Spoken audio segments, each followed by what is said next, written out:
This is Matthew McConaughey, Natalie Portman. James Patterson, Michael Ian Black, and you are listening to Five questions with Dan Schawbel.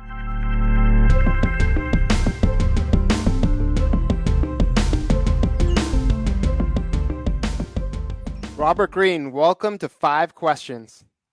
Thanks for having me, Dan. My pleasure.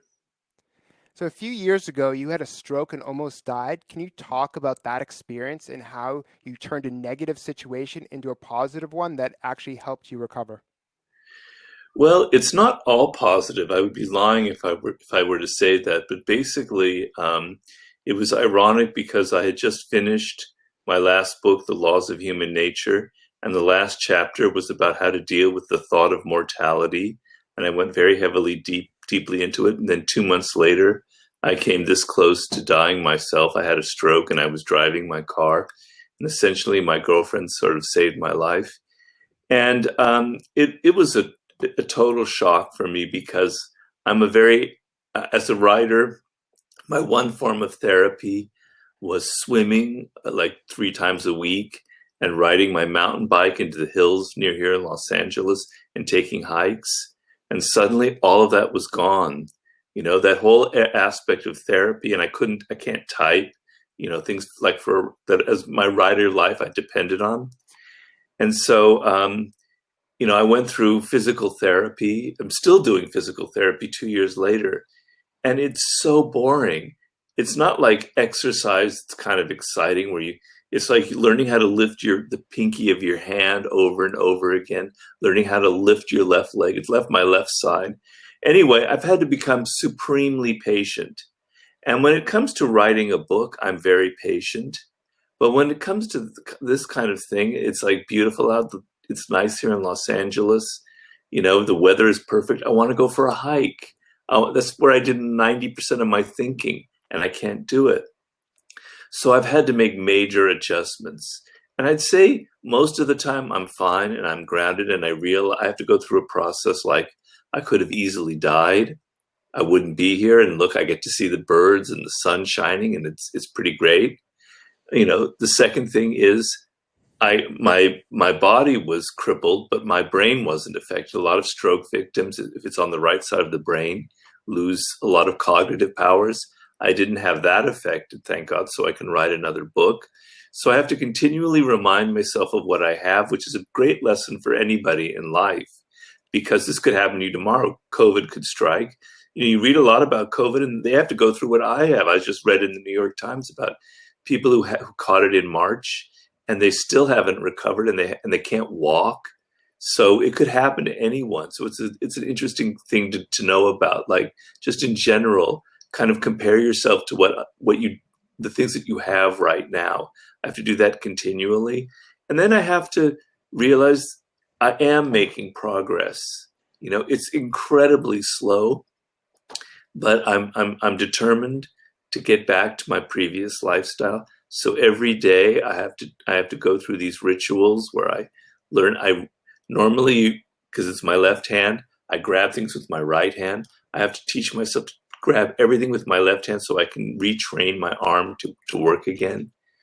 So it's also a humbling experience because, I was pretty privileged. I had a great life. Everything was there for me. I had nothing to complain about, which for somebody who's Jewish is kind of a hard thing. You always want to have something to complain about. And I had nothing to complain about, right? Everything was great. And now, I had this happen, and it makes me empathize a lot with people, particularly people who've suffered kind of, become handicapped like I am. Tremendous empathy for them because now I know what it feels like. So it's changed a lot of my thinking, and now I'm writing a new book, and I have to completely redo how I write a book because I can't type. I can't take the hikes. I can't do the things that cleared my mind.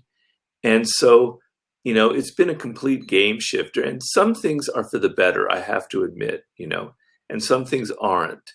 And I'm not perfect. I have moments where I'm just like so frustrated, I can't tell you.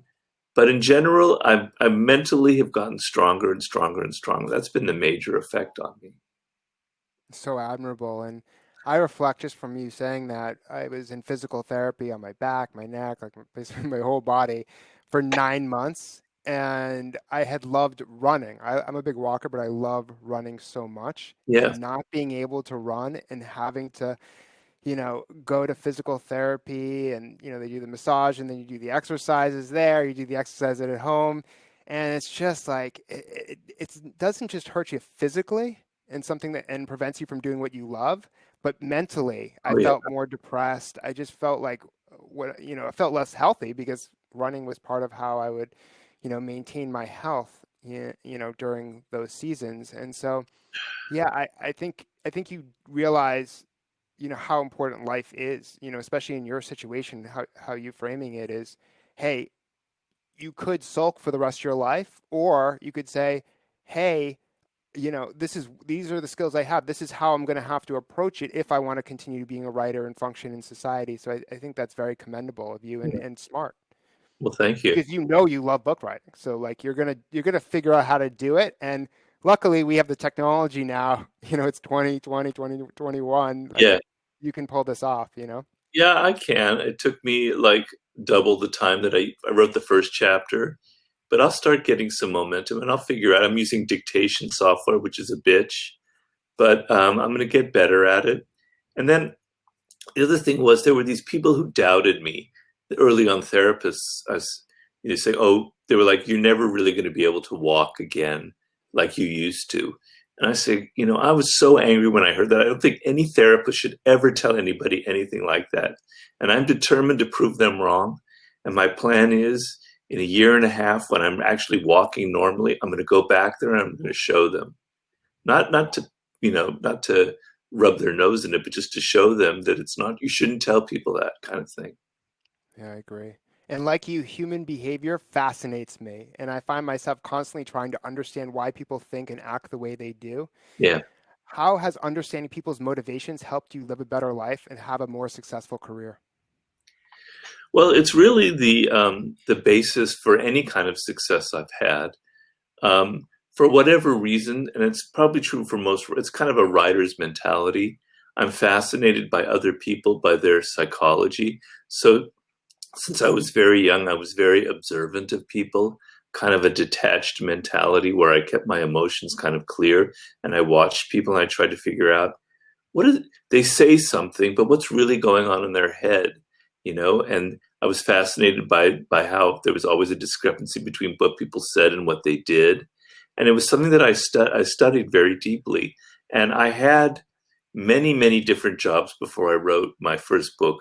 My girlfriend and I counted. I had close to 60 different jobs, so I experienced all kinds of weird stuff in the work world, and this kind of enriched me. And so I've always been an observer, and particularly when I worked in Hollywood, I saw a lot of very weird kind of manipulative games going on.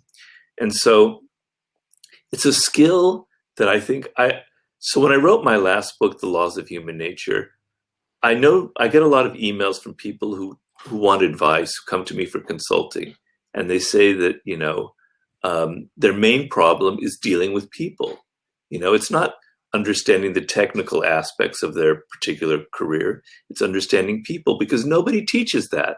We have all this knowledge in front of us, all these universities, all these podcasts, these websites, but just knowing basics about what is really going on behind the masks that people wear. Very few people actually write a book specifically on that in a manner that'll help people. And I felt this tremendous need.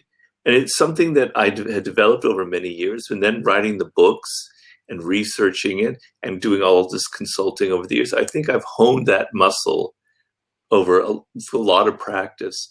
I'm not good at a lot of things in life. I can't fix anything around my house if my life depended on it. I can't dance very well, and my music is singing. I'm terrible. But I know people. I understand psychology. I've been studying it for many, many years. And I'm trying to, the point in that book and some of my other books is that this is one of the most important skills you'll ever develop in your life, in your career, right? Knowing how to hire the right person, because people can be really slippery in an interview. They always tell you what you want to hear. Their smile, they put on a good front, And then you hire them, and then you find out that they're foolish, they're incompetent, they're irrational, or they're aggressive and they have their own agenda, you know? Or, this happens with colleagues who you didn't realize were actually, out to betray you in some way, or very envious of you, or in relationships, choosing the wrong person. So knowing how to navigate a social environment, because we're social animals, and being able to have some detachment from your environment, and learning how to observe people, and learning how to kind of take your experiences, particularly your bad experiences with people, and not take them personally, but use them as lessons. These are the most critical life skills. I can't emphasize it enough. And so that's sort of why I wrote my last book, to share my knowledge with people. I mean, can't agree more. I always am frustrated. I'm like, why doesn't college teach people skills, or just even high school teach people skills, a personal finance class, and then like a career management class? Because the output of college is not just learning how to think and building a network, but it's like, how do you use that degree and that experience to your benefit? And that's been missing forever now. And so I think that's important. And speaking about choosing the wrong person, throughout our lives, we meet and befriend and work with different personality types. I mean, you've worked with various ones through publishing and through your business endeavors. Same with myself. While some bring us great joy, we fail to break away from the toxic ones. How do we decide who should stay in our lives and who we should let go of? Well, you have to understand that all of us have certain negative qualities that are kind of wired into human nature. This is a big topic in my last book. So I have 18 laws, and I go into 18 aspects of human behavior, and they're usually negative. And I try and drum it into your head that we all share in this, so that we all, to some degree, are irrational and narcissistic and aggressive. So I want to get people out of their judgmental moods where they think that they're superior to everyone else. But then there are people who could take that one step further, who are genuinely toxic. So when it comes to irrationality, something that we all share, and they're much worse, or the kind of truly toxic narcissists, or the people who are riddled with envy. And so I want you to differentiate. So something like envy, we all feel it. We're constantly comparing ourselves to others. Oh, they have a bigger salary than I do, or they've got a promotion and I didn't, et cetera, et cetera. And a lot of this is benign because it's just part of who we are. But then there are the toxic types who, and you have to, so the art is distinguishing between those who are just simply benign, and you don't want to be paranoid and rushing into like getting rid of people who really are just basically, have these certain aspects of human nature, and those who are genuinely destructive. And so it's not easy, as I said, because people wear masks. But the problem is that you're basing everything on appearances. You're looking at people, you're looking at their smiles, their charm, etc., and you're not paying attention to what's going on behind that.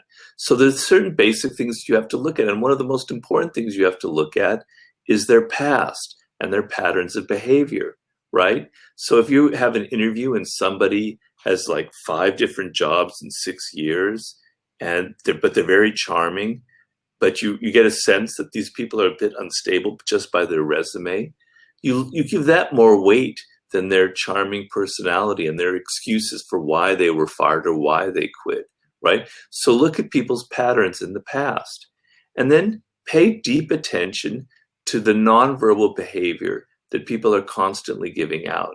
I'm a big believer in that. And, people have studied that like 95% of human communication is nonverbal. It's this whole other language that you're not really mastering. And if you could, so people signal through their false smiles, through their body posture, through their actions, that they're not as interested or they're not as friendly as you might imagine, right? So, pay attention to that. And then just basically have a bit of detachment from these situations. Don't always take people at face value. Don't listen, don't be sort of entranced by what they say, because people will justify or say anything to get a job, to please you, etc. And it's not to be paranoid or misanthropic at all, because as I said earlier, we all share in these qualities. But So for example, passive aggression is a chapter, something that fascinates me because I've been around a lot of very passive aggressive people in my life. And I'm sure all of us have had that experience, right? And I've written several chapters on that in my different books. But passive aggressive people are masters at kind of ruining your life in indirect ways with an offhand comment that gets under your skin or with forms of betrayal that you hadn't foreseen at all. And so the art of being able to distinguish past true passive aggressive behavior, the discrepancy between what people say and the tone of their voice or the look in their eye or their actions. So generally, be much more aware that appearances in people can be extremely deceptive. And toxic people don't go around with a big neon sign on their head saying, I'm a toxic person. I'm a raging narcissist. They've developed a skill for disguising it, right? And they usually disguise it. So if somebody is excessively charming and excessively trying to please you and is always saying the right things, that's often a sign that they're trying to hide something else going on underneath. So I also talk about extreme behavior. So extreme masculinity, total macho type, is generally hiding a lot of insecurities, and the person who's always sort of saintly and wonderful and 110% woke is generally hiding something else going on, a dark side. So generally learn how to read appearances, learn how to see below the surface, and learn how to not be taken in by the front that people present you. All good points, and all, a lot of nonverbal cues that could be right in front of you, but you might dismiss it or not detect it. But obviously, reading your book is a good first step in learning about those behaviors. And the behavior that and thought that I've had over the past year is I always ask myself, why are things the way they are? Why is this person behaving the way they are? Why is, for instance, a politician, pushing for one policy over the other? And it always lands back into self-interest. How is this person benefiting from doing this? Are they getting paid off by a company? How is it, is this good for their career? There could be a variety of different reasons, but what is driving this person to make the decision in the best interest of themselves, right? And so I think that answers a lot of the big questions that we have in life is what is driving this person to make the decision. So I think that your book and material is so helpful in helping understand that, because once you understand what this person's real objective is, like I always say to a client, I'm like, I'm so results driven, right? Because I know if I get a good result, you might get a promotion or it might help you in some way, Yeah. right? So I always put that first because I know that's what's going to help them the most. And I think that thought is what can really help you in terms of connecting with people as well, is to know what they actually want. And a lot of that has to do with something that you're excellent at, right? It's listening, it's asking the right questions. And once you have that type of data and knowledge, then you can form better relationships. And going back to what you had said earlier, a lot of that has to do with empathy. Well, the main impediment to having that skill is the fact that you tend to take everything personally and emotionally. And the ability to not to stand back and say that isn't personal, really. Their kind of malicious behavior or their kind of coolness to me is not really about me. It's probably about something that happened earlier in the day in their life or their childhood or their experiences. And so with that detachment, you can now observe them and do what you were talking about, which is truly the wise thing to do, which is analyze what is really motivating them. But if you're constantly thinking and reflecting about yourself, oh, they meant that because they don't like me, oh, they did that because, they blame me for something or whatever, you're never going to be able to have that distance to understand and analyze what might really be going on. So the ability to not get emotionally entangled with people. I mean, sometimes you do, and you do need to feel empathy for them, but you also need to be able to feel some distance and the ability to just ask yourself the questions: what's really going on here, as opposed to what do they say? Why are they doing this to me? Good point. And our emotions, as you said, tend to get the best of us and override our logic, which would help us make better decisions. How do we Right. detach ourselves from our own emotions and master self-control? Well, the key in everything, in my book and in life, is your own sense of awareness of this. And what will motivate you, need to be motivated to want to be able to master your own emotions. So you have to be able to see the tremendous value in it. And it's not easy because of the way our brains are designed, where emotions are much more powerful than thinking. They release hormones, etc., in our body, chemicals that are much more potent than the little tiny little nerve signals in the neocortex. So they grab our attention and they infiltrate our thinking in ways that we're not aware of. And so you have to realize how this is ruining your life, how you need to gain control of this part of human nature.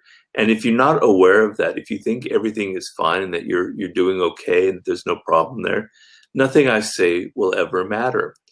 But the degree, so we've all been in situations where something bad has happened and it's very frustrating and we get angry.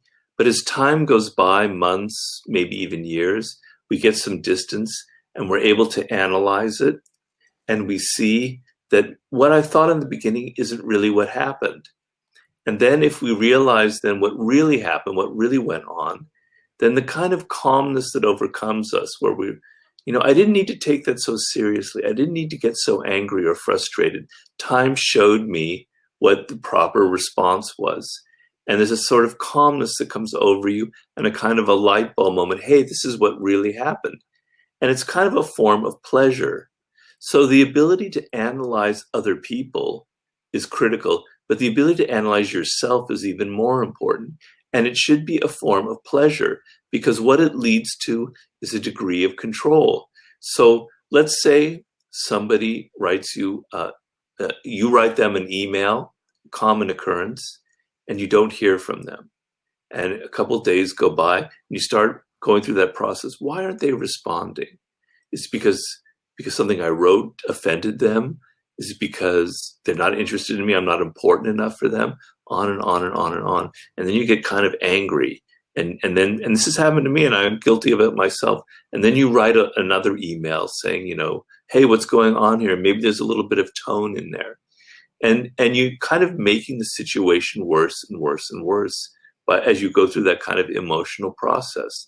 So what I'm telling you in a day-to-day setting, what you need to do, and you practice this tomorrow, is the next time you feel a strong emotion, depression, anger, frustration, excitement, positive emotions as well, don't necessarily give in to them. Don't necessarily just ride with them and act like they come from something real.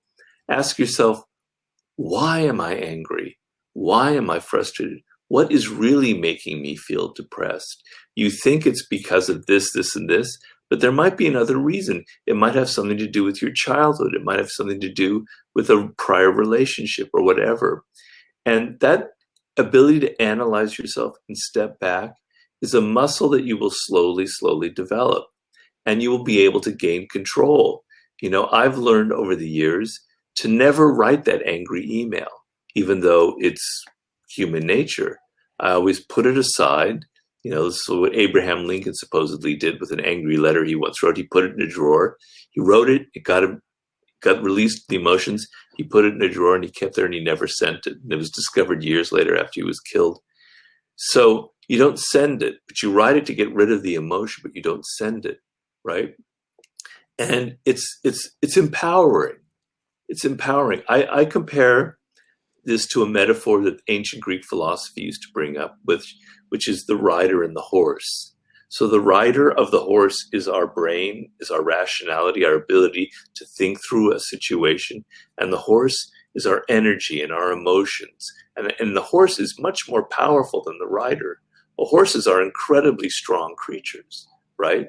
And so if you have no hold of the reins, if you just let the horse go wherever it wants to, you're going to be in trouble. You won't be able to guide it anywhere, right? But if you hold the reins too tightly and you don't let the horse go anywhere, the horse starts to get frustrated and then nothing happens.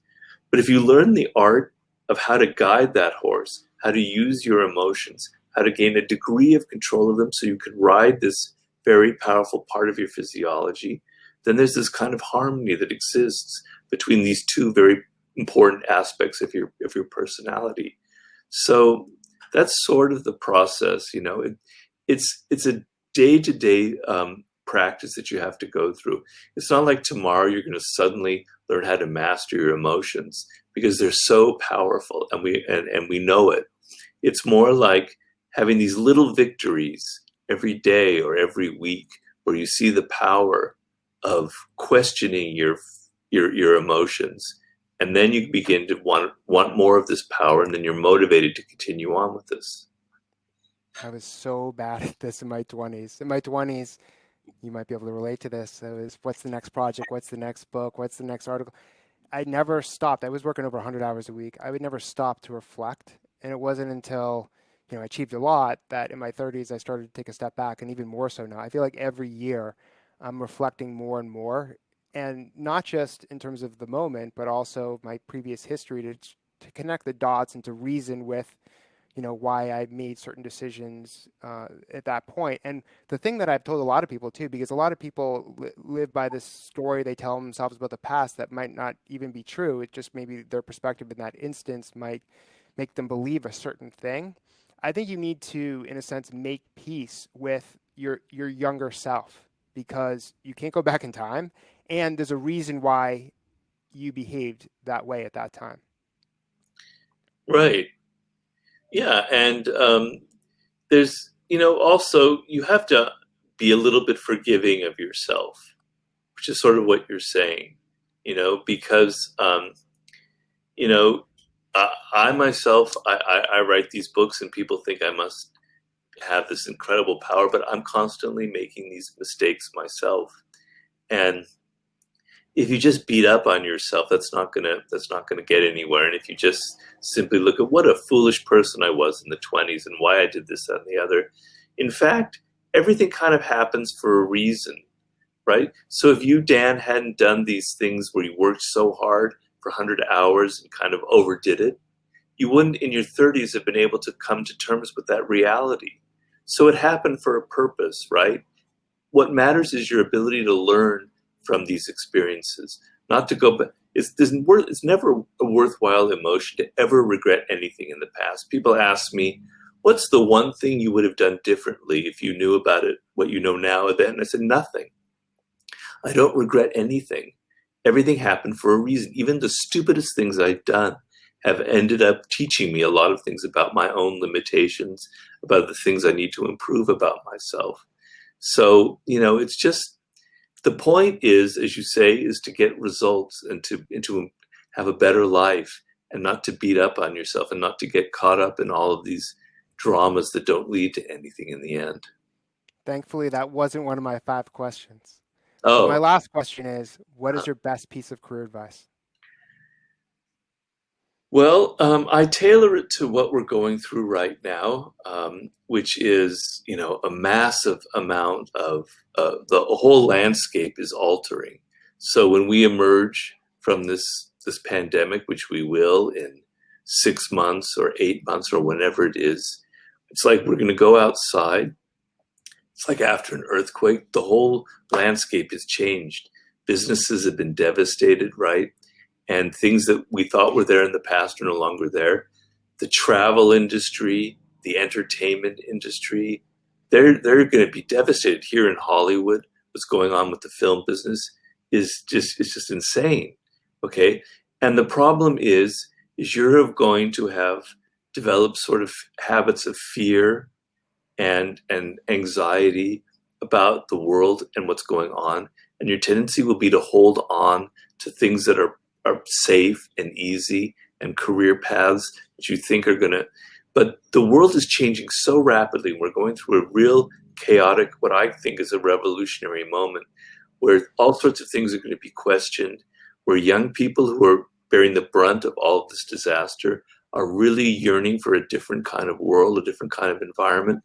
There's going to be massive change. And if you are a fearful person, if you're holding on to the past, if you're now gaining this habit of thinking, I just have to get whatever career I can just so I can make money, you're going to be in trouble, because you're going to end up in some position that's good, that's not going to be the here in 3 years from now, etc. And so I tell you, the skill that you need to be fluid and adaptive. I mean, there's nothing. I'm not saying anything that you don't know about that, but it's easy to talk about it and a lot harder to put into practice. So you might think that this is the worst time to start a business, but it's actually the best time to start a business, because so many things have been wiped out. People are really craving certain new experiences, and you are now in a position to start something, but it's all in your head and it's all how you think about the world. So I wrote a chapter in my last book about the zeitgeist, about understanding the moment of your generation and what's going on in the world. So you want to be able to not just simply react and grab onto any career that you think is safe and easy, but you want to analyze where the world is going in a few years. What are the opportunities that are not immediately apparent, but that are going to be there? So just to take a simple example, the travel industry is going to be decimated, but people are so hungry for pleasure, for some kind of positive experience, because they've been cooped up in their houses. And most people are extroverts as opposed to you and I, Dan. And so they want something, they want diversion, they want distraction, they want experiences. And there's going to be whole new industries that are going to be evolving in the next 5 or 10 years. They're going to be designed not just to give somebody a restaurant, not just to simply have a hotel or a destination spot, but to give them something more encompassing, something deeper and richer, where they feel like they're on an adventure of some sort. And you can apply that to every kind of business that's out there, including the film business, etc. You need to be thinking in these terms. Where is the world headed? What are people's desires? What is that they're not getting right now and that they're going to want in a year or two? And how can I think ahead of the curve and start the business now? So being fluid and adaptive is, to me, the most critical career skill right now, particularly when we're entering this phase where it looks like it's the worst time to do anything, but it's actually the best time, because you'll never find more opportunity, more ecological niches that you can now occupy that are completely empty because everyone is fearful and no one's going out there and doing what I'm talking about. So it's all in your head, and it's how you drop a lot of your fears and worries and be excited by what we're heading into, because I think it's going to be potential for a business renaissance in some ways. Yeah, that's such good advice. And as evidence to everything you're saying, because this is what I study, is the amount of money invested in technological change. I mean, COVID has accelerated Oh yeah, all these investments in technology, video conferencing. I mean, Zoom, you probably didn't even know what Zoom was like a year ago, right? right. Virtual reality, that kind of connects to what you're talking about in terms of new experiences that people want because they're not, going anywhere. So I think all of that makes perfect sense. And I just am so happy to have you on the show, Robert. Thank you for joining us. Thank you. My pleasure. Thank you so much for having me back on your show. I appreciate it.